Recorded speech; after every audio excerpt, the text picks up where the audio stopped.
Déroulé dans le projet AICRA, le Gender Smart Accelerator Challenge s'adresse aux entrepreneurs agricoles. Ce programme les aide à mettre à niveau leur modèle d'affaires efficient face au changement climatique. C'est un projet qui vise justement à soutenir les entreprises gérées par des femmes ou avec une forte composante femme dans le secteur de l'agriculture. Donc l'idée ici, c'était de pouvoir soutenir ces entreprises à travers un accélérateur. Suite à un appel à candidature, ils étaient 240 à postuler. 20 ont été sélectionnés, dont 17 femmes pour suivre ce programme. L'objectif étant toujours de les outiller, de leur donner accès aux ressources productives, aux informations et au financement pour rentabiliser leurs affaires et de créer des emplois.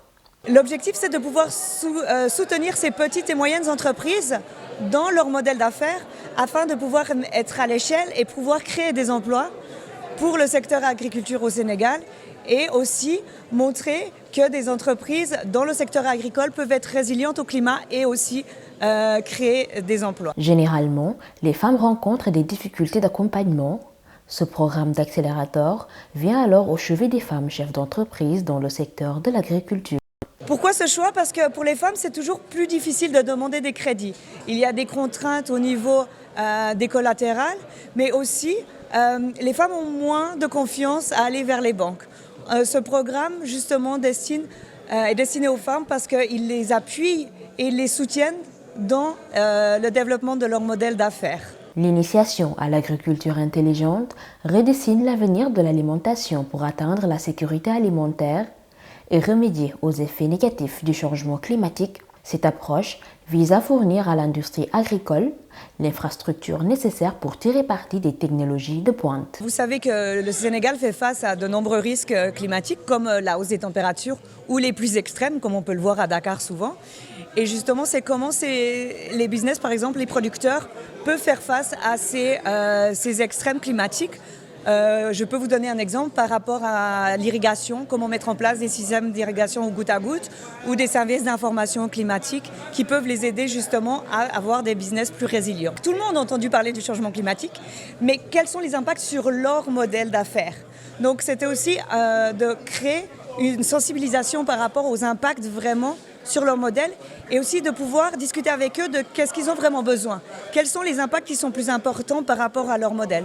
Pour certains, c'est sur leur production, pour d'autres, c'est plutôt sur le stockage ou sur les pertes post-récolte. Donc identifier où les impacts sont les plus importants et quelles sont les solutions adaptées à ces impacts-là. Les femmes dans ce secteur sont vulnérables aux assauts du changement climatique. En partenariat avec WIC Academy, cette structure propose une évaluation et un suivi des stratégies pour l'acquisition de financement. ICRA nous a contactés parce qu'ils avaient besoin d'avoir de l'impact pour des entreprises dirigées par des femmes et parce que ces femmes-là sont très vulnérables au changement climatique. Nous avons besoin d'avoir de l'impact, accompagner des entreprises, les suivre jusqu'à ce qu'ils soient investment ready afin de pouvoir accueillir des financements, que ce soit des secteurs financiers traditionnels ou des secteurs des fonds d'investissement à travers des financements innovants comme le WIC Capital, notre fonds d'investissement, le fait. On a pu, grâce à cette collaboration, aller sillonner le Sénégal.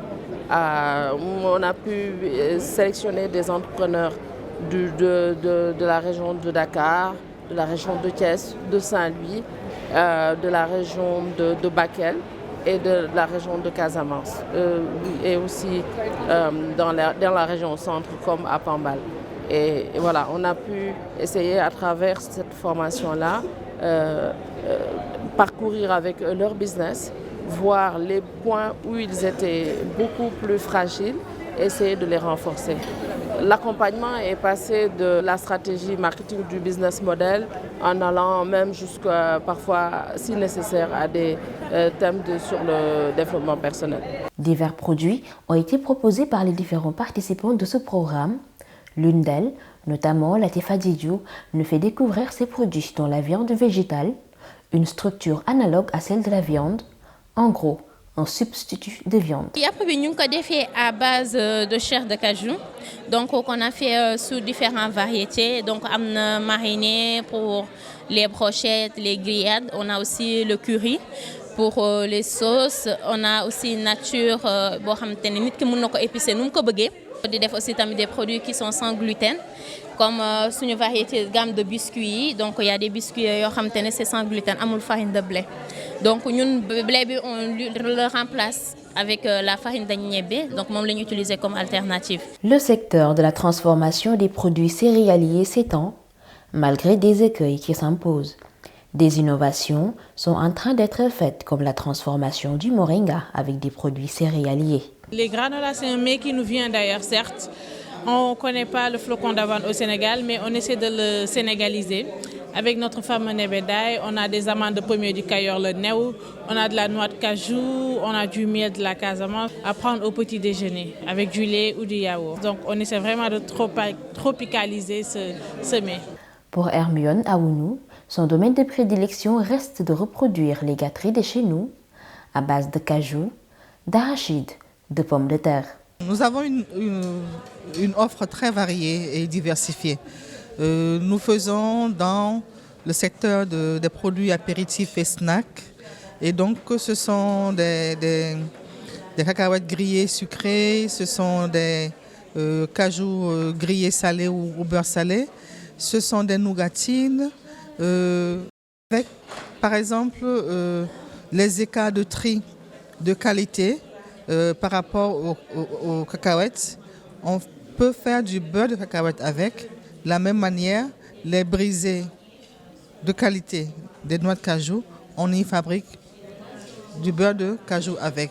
Nos produits sont des produits locaux 100% sénégalais.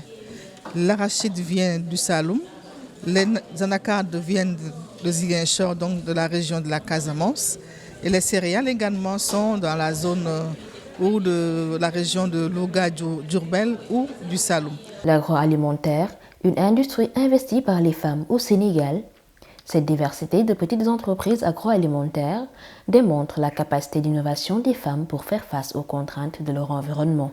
L'agroalimentaire, c'est principalement des femmes au Sénégal. On est plus de 90% de femmes dans l'agroalimentaire. Donc les femmes sont très très bien représentées dans ce secteur. L'agroalimentaire ne peut pas aller sans la femme parce que déjà la femme, elle est nourricière. C'est elle qui nourrit la famille.